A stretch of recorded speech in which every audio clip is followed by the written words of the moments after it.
Hello everyone, how is it going? Today we have with us Emily Lyman, founder of Branch and Bramble. Hi Emily, how are you? Hi, Dawood. I'm great. Thank you for having me on the series. I'm very excited. Thank you for taking out time. The topics we're going to discuss today are exciting, so I'm excited as well. But before we start, it would be great if you could introduce yourself and your company to the viewers. Yes, awesome. So, hi everyone. I'm Emily Lyman, CEO and founder of Branch and Bramble. We are a social media marketing and advertising agency, and we really specialize in blending together creativity and data to develop strategies that actually appeal to a brand's audience. So, going viral, collecting followers, hoarding clicks, digital marketing can make these feel like attrition warfare against competitors. So we really look at how to reevaluate your strategy and make real connections with your company's true audience. So just a little bit about me personally. I've worked with top global companies for well over a decade before founding Branch and Bramble with the goal of driving those real results for businesses that actually create a better world. So I personally want to be involved with digital marketing that's backed by data, but also just valuable, not just to the brand, but the consumer as well. Well, data and social, you follow people to the T, right? Sometimes I feel I should just, block my social accounts because I don't know if, anything is hidden, right? Yeah, yeah. I'm the opposite. I'm like, oh, I want you guys to find me and follow me and personalize everything so that I can see how it works. And I'm definitely one of those consumers. I understand. Well, you're also a professor at a business school. I mean, it must be fun teaching future business leaders. It absolutely is. So I'm an adjunct professor at Fordham University in New York City, and it's so wonderful to see them come in. The students are always so creative and innovative, and just it's really exciting and it helps motivate me every day. Right. And what is the subject that you're teaching them? Social media. Right, right. Yep, I stick I stick with what I know. Exactly. Well, talking about social, how have you, as a social expert, seen social marketing evolve over the years? Oh man, not to date myself, but I remember making my first Facebook page when the platform was born, and not to mention MySpace before that. But since then, we've really seen the norm shift almost constantly. So at first, social platforms were pure social networks where people just kept up with their friends, their family, and then over time, brands really became more involved. Platforms and features became more robust. And now there's really this significant change in how and why people use social media, right? So previously, people were on there to share opinions. Now they're mainly on there to consume content. So, as hard as it might believe, personal sharing has actually decreased. Mhm. On the platforms. So, and then you continue to see that pendulum shift, moving from these really small initial groups on social where it was easier for brands to insert themselves and gain traction to these massive platforms that with billions of users where everyone is reveling and finding their people. And now we're actually going back to those small, what we call velvet rope communities that people are once again craving. So those smaller Slack or Discord groups, etc. You might be part of them yourself. I know I am. And then throughout it all, marketing has had to really keep up with all of those changes. It used to be just fine to have a Facebook page, slap up a giveaway with a gated entry, and gain tons of followers every month. But now brands have to be extremely thoughtful about their content, what matters, what purpose driven stories resonate with their specific target audiences, and really having a true content marketing strategy.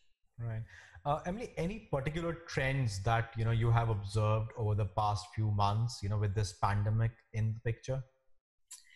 Yeah, so actually a lot. And in terms of marketing specifically, I can talk about the increase of Instagram stories and the decrease of YouTube views, actually, right? With so many more people flocking to social media, they're actually dispersing across multiple platforms rather than focusing on just one, like they maybe would have if they had limited time.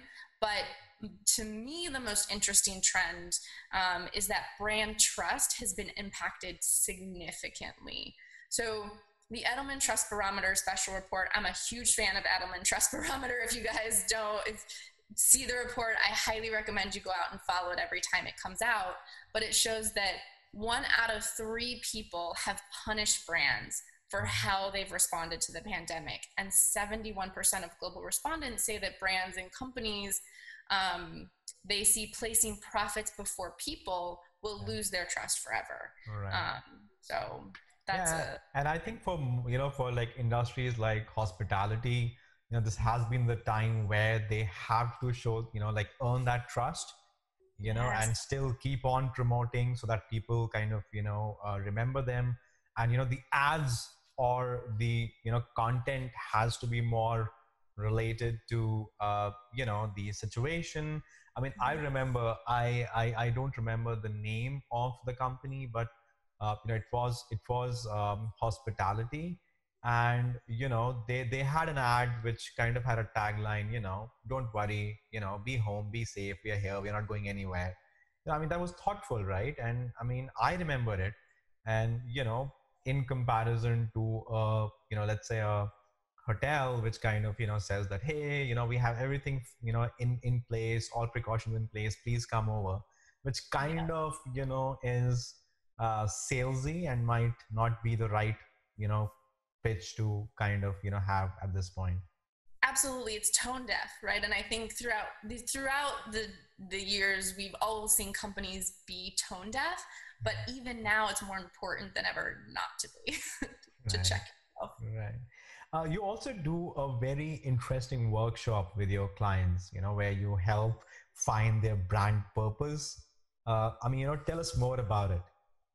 I'd love to actually. It's one of my favorite workshops that I do with new clients. Uh-huh. So really success, right, in marketing and social media, it really relies on finding one's unique and ownable benefits. So, and in today's crowded social and event landscape, brand love is really that new currency, kind of in tangential to that brand trust, Mhm. with marketing really shifting to building big ideas and leveraging those purpose driven stories. And you'll kind of hear me say purpose driven often, and you might hear it in your own just foray out into the world of marketing. It comes up over and over again.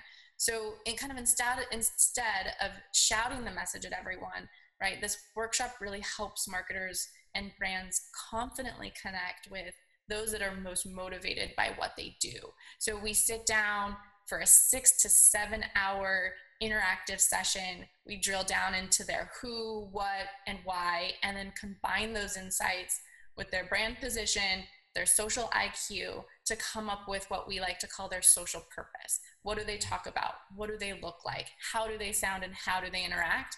And at the end, we really want our clients to walk away having a very clear and cohesive picture of what drives their story and how to tell it. Basically, yeah. I mean, I think that is, a very important first step, right? Then the entire content strategy would revolve around it. Otherwise, they're just going everywhere, throwing everything, right? Exactly. You want this one cohesive story, everything rolls up into that for Right. sure. And then, the same, once they know the story, the same can apply to other forms of marketing as well, right? I mean, it Exactly. doesn't have to just be social. Exactly. Right, right. What works best on social media? I mean, this is a question that, a lot of agencies, who are not good in social have, asked me whenever we, try to run campaigns. I mean, the approach of using content as a trigger point to nurture prospects or direct lead generation campaigns. So it's actually, in my opinion, in our expert opinion, as we do this every day, it's not one or the other. It's actually both simultaneously. So the idea of the direct, straightforward marketing funnel that's been around, right, since the 1960s, thought awareness, consideration and then moving to conversion, that linear ABC, it's just not as relevant today. It's all about that disrupted customer journey. So potential customers can reach out to you at any point, right? And studies show that they are more than 60% through their buying journey before they actually engage with a brand in any way, shape, or form. So you need that two-pronged approach. 100% use content as a trigger point to nurture prospects, especially those that want to get to know you a bit before signing on the dotted line, before sending that email. And social is such a fabulous place to do that, both organically and paid. However, you don't want to neglect the importance, right, of direct lead gen campaigns. And the best way to figure out what extent you need to run each in is to really hone in on what the journey looks like for your specific target audience, where you can find them, what they're looking for, what specific platforms are going to convert, and then run both of those campaigns and see how they perform, where you need to balance each other out, because your customers are going to come at you from both angles. Right. I mean, I have a follow-up question to it. So, I mean, I realize it sometimes, I mean, when we're doing social paid campaigns, I mean, if it's a content-driven campaign, I mean, I have seen wonderful results because, you have a funnel, it's not direct sales, but, sometimes, when we're doing direct lead gen campaigns, even though, like good leads do come, but, I have seen sometimes when a lot of the leads that are coming in are not relevant. They did click on the CTA, but they were not like a good, I mean, not the right target audience. So, my question basically is, what are the best practices for creating the best match target audience for a social campaign? So I actually like to start with your content nurturing campaigns and then build a remarketing campaign that's direct lead gen from those audience members. For sure, is my favorite way to do it. In terms of drilling down in honing in on that target audience, I would very rarely do lead gen campaigns to cold audiences. Ever, just because of what you get. Like the quality is just not there unless it's on a platform, say like LinkedIn, that is extreme. You're really able to target very, very specifically. LinkedIn as a platform already is known for driving quality traffic. The kind of higher quality is already there. That's how I would approach it. Yeah, makes sense. It definitely has worked for us. Remarketing is a solid tool. I mean, even when you're doing even if you're doing like a paid Google campaign, you just couple it up with a remarketing and even do remarketing on social, it works. So yeah, definitely, having the content approach and then kind of using remarketing. I just would not focus on one or the other. Like I would definitely pair them together. Right. How do you track, the performance of your social campaign? How does one, set the right benchmarks? Yeah. So, benchmarks are somewhat relative. And more importantly, it's kind of how you measure yourself against those benchmarks is relative. So if you look at the number of different factors when determining the best metrics, you need to look at in order to get a complete picture for your program. So look at your company goals, right? Determining company and business goals should be the first step in figuring out exactly what benchmarks are relevant for your program. Are you focused on sales, newsletter signups, platform growth? What social channels will you focus on? Past performance. So you always want to make sure that your goals stay realistic, right? Understand what's aggressive but achievable, and you don't want to be those that say, "Hey team, we're gonna have these goals that you're never gonna reach," right? People just get completely frustrated about that. And then looking at upcoming campaigns and initiatives. Do you have any major campaigns going live throughout the year? How will it affect your benchmark performance? Do you anticipate a spike in engagements? looking at industry standards. So what's normal for your industry? I don't want you to say, oh, I'm going to expect 2% growth when maybe 15% growth is normal for your industry. Right. And then you're already behind the times, even though you're internally going, oh, hey, we're doing great. That sort of thing. You don't want to leave that growth on the table. And then always competitors. So what are they doing? Are they doing better or worse than you? Determining where you are in that space. And doing that competitive analysis is really going to be an invaluable exercise that's going to inform a number of strategic processes. Right. Well, I also remember, you had said once that, when you're running a paid campaign on Facebook, there are a certain number of conversions that you should be generating, to make sure that, your ads or your campaigns is going to the, most impactful audience. Could you tell, could you tell us more about that? Yeah, absolutely. So for a lead gen campaign specifically, you really need to be generating 50 to 100 conversions per week with your Facebook ad campaign to help the platform optimize your ads effectively and efficiently.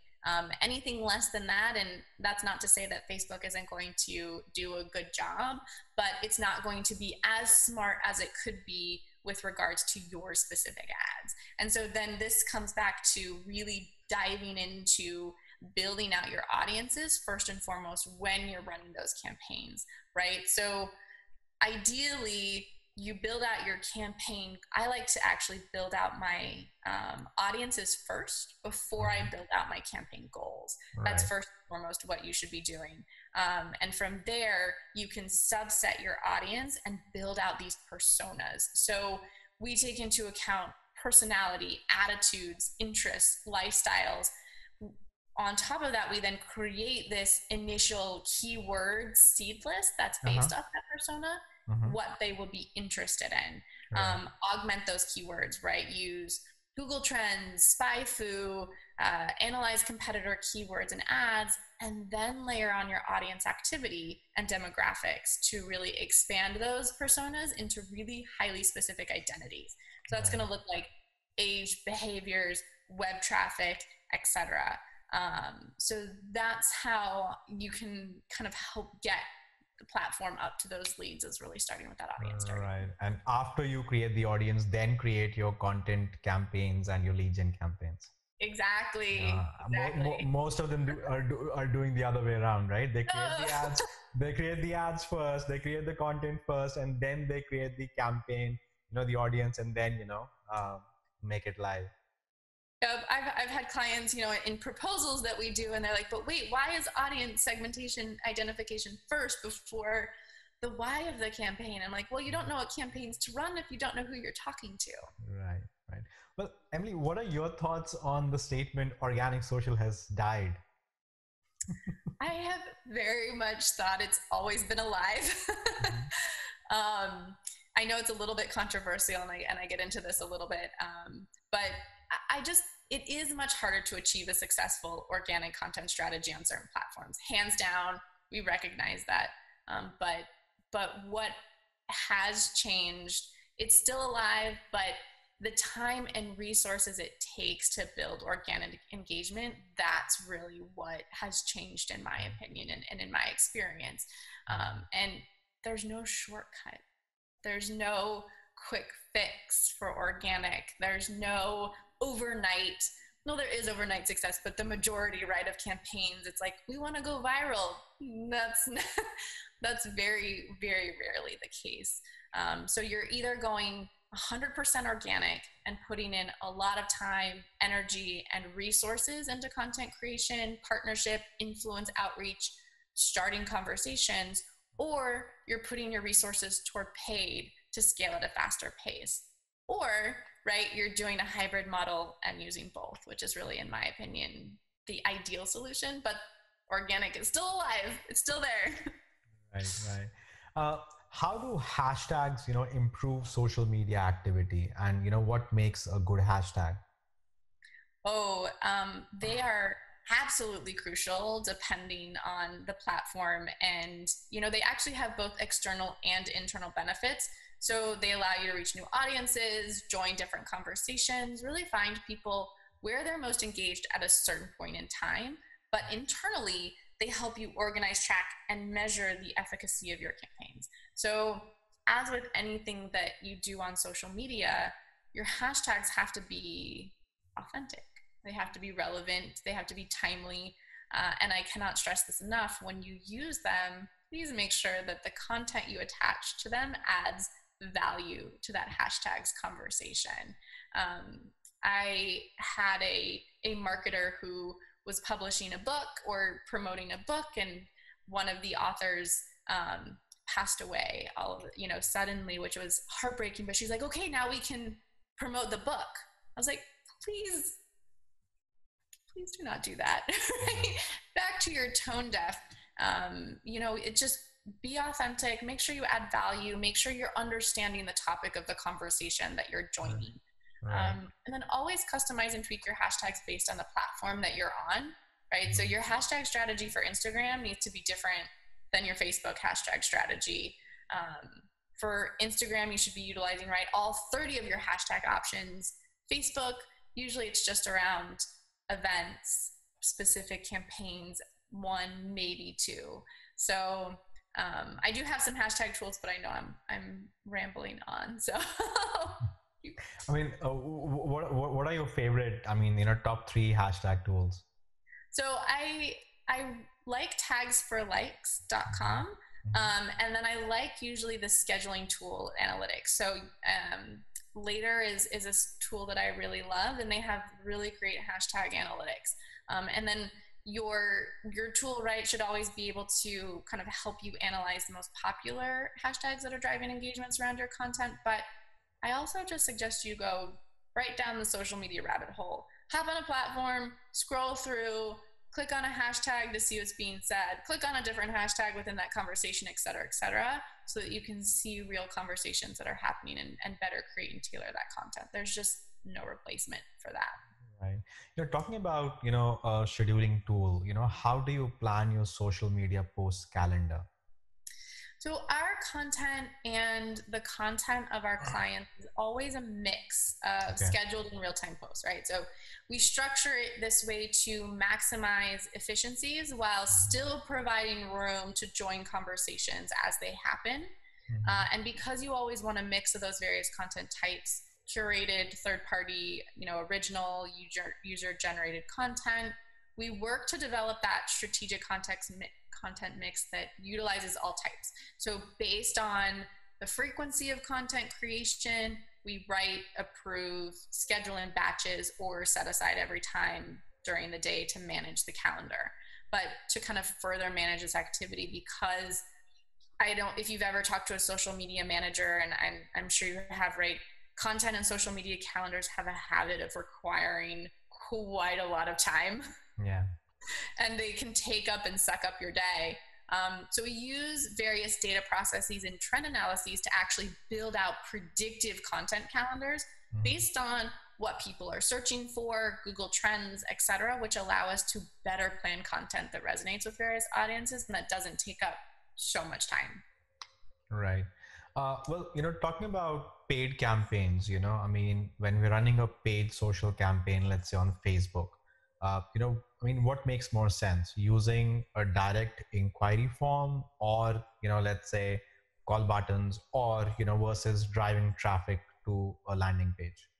I think this is going to be based on the campaign structure and needs. So there are some campaigns that you'll have to drive to a landing page, but anytime you can minimize clicks as much as possible, definitely do that. It's ideal to build your campaign to be form and call button friendly, if you will.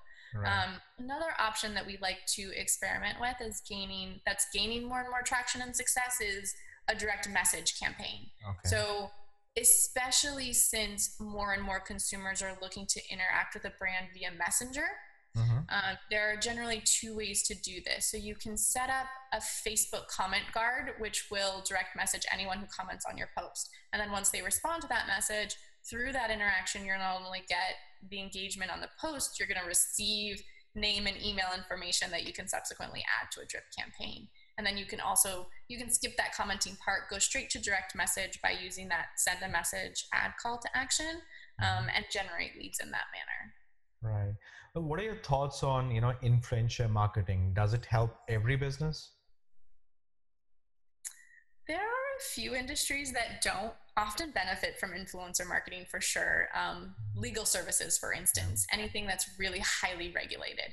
But I'm hard pressed to really think of many businesses that would not benefit from some type of influencer marketing. And that's generally because the definition of influencer marketing has really expanded in the past few years. So any size of business can find those elements that work for them, from nano and micro influencers to mid-tier individuals and celebrities. And from there, it's all about structuring the program and campaigns to work with influencers in the most effective way possible. And just a little bit of self-promotion, we have a great blog post on our website that actually details the various influencer types and really how to put together an influencer marketing program that fits your budget. So I recommend it. Talking about social so much, I know that, social does eventually help your SEO. But, according to you, what are the top 3 social signals that should be leveraged to help your SEO? Yeah, right, social media that impacts your search ranking, it's all about that off-page SEO, right? So what are actions taken outside of your website that impact your website's trustworthiness and authority? And overall, you should really pay close attention to social media profiles, engagement around your links, content relevant, and user experience. Of course, of those, the top 3, in my opinion: link engagement. So, right, are people sharing your content? What's the likelihood they'll link back to your content? Are they sharing it? Are they liking it? Are they commenting, etc., around that link, and then repurposing it? Content relevance. So, right, Google does take into account how relevant your content is for a website visitor, and ideally, social media is going to help you determine what your audience finds most relevant, enable you to serve them that content that resonates. And because they're already a willing participant, right, in your brand journey, they're going to more likely consume more content, spend more time on your website. So it goes without saying, don't create subpar content. Be thoughtful with it. And then the third is user experience. And so building up that committed and engaged social media audience to really help increase click-through rate and dwell time, decrease that bounce rate. And, this is going to be even more important in 2021 with that new page experience change to Google algorithm that's rolling out next year. So, Google is moving more and more towards, like giving the best information, but also in the best possible way, right? It's ultimately about the experience as well. Yep, exactly. Well, Emily, I know that a lot of our audience, would be agency owners as well. So as an agency, we all know that LinkedIn works. But, as an agency, if I have to use LinkedIn as a lead gen tool, like, any best practices or tips that you would give? Yes. Actually, if I could turn that question, do you have much success with LinkedIn? Do you find it to be useful? To be honest, I recently, this year, have kind of started focusing more on LinkedIn. I have not done any paid till now, but I've just kind of tried using a couple of tools like LinkedIn Helper and a few other tools to kind of grow my connections, like relevant connections. And now I have been kind of just posting stuff that is relevant to my audience. And I've been getting every now and then I do get some messages where that, hey, you posted this, we would like to know more. So yeah, I would say that I have not focused much, but whatever I have done by just, by the way, let's say I did an interview and I just published it, right? Or I kind of read an article and I just, shared it, or I just shared my blog post. If it was relevant, if it added value, I did get comments, I got shares, and I did get, a couple of direct messages here and then where people wanted to know more. Yeah, I think LinkedIn is great. And I know it has its naysayers. It's not a perfect platform. And we've seen great results from our clients and from both paid and organic programs, especially for B2B audiences. So what I would say to also remember is that LinkedIn's all about connections. It's all about that individuality and that personality that's attached to something, right? So organically treat LinkedIn as a social platform, tailor your content, optimize your bio, post regularly, engage, but tag people, use those hashtags, join those conversations, and if you can, even more importantly, bring employee advocacy into the mix, right? Because you want to have actual people attached to your brand on LinkedIn. It's one of the easiest platforms to do that on. And so you want your employees to also be proud of where they work, to share your content. So help make them thought leaders in the industry and on the platform. And that's going to lead those contacts back to you. Right. From a paid perspective, like we mentioned earlier, right, LinkedIn ads are a bit more pricey than other social media platforms, but they do allow you to really target audiences, and oftentimes that traffic is of higher quality. So have something valuable to offer. Trying to entice cold audiences to demo a product, not the way to go, right? Give them something fantastic that's only going to cost them a lead gen form, and then from there, build those custom audiences and remarketing tools, integrating your CRM with LinkedIn, and try not to automate. So, right, I get these all the time. I get automated messages into my inbox.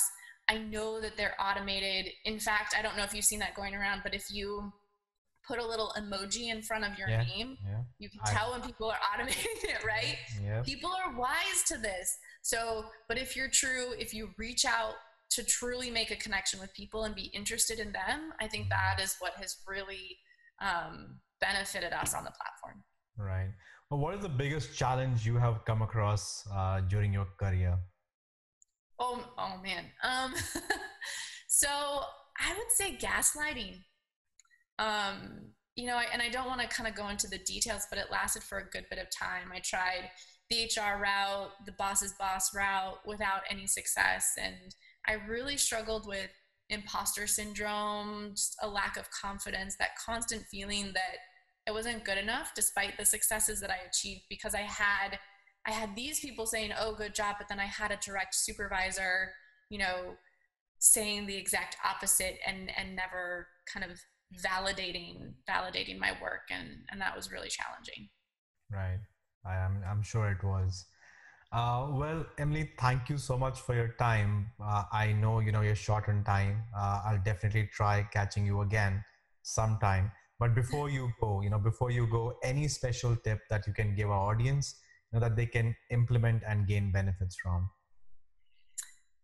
Man, if you haven't tried chatbot marketing, I would implement it for sure, especially if you already have several pieces of valued content and a social media presence that you can use to generate leads.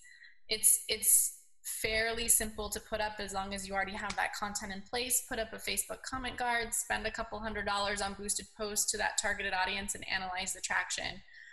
Tools like Mobile Monkey are a good place to start and let you experiment. But it's really becoming an important tool in the marketing strategy. Right. Well, Emily, thank you so much for your time. It was lovely to have you, and I hopefully will talk to you soon. Thank you, Dawood. I appreciate it. Thank you.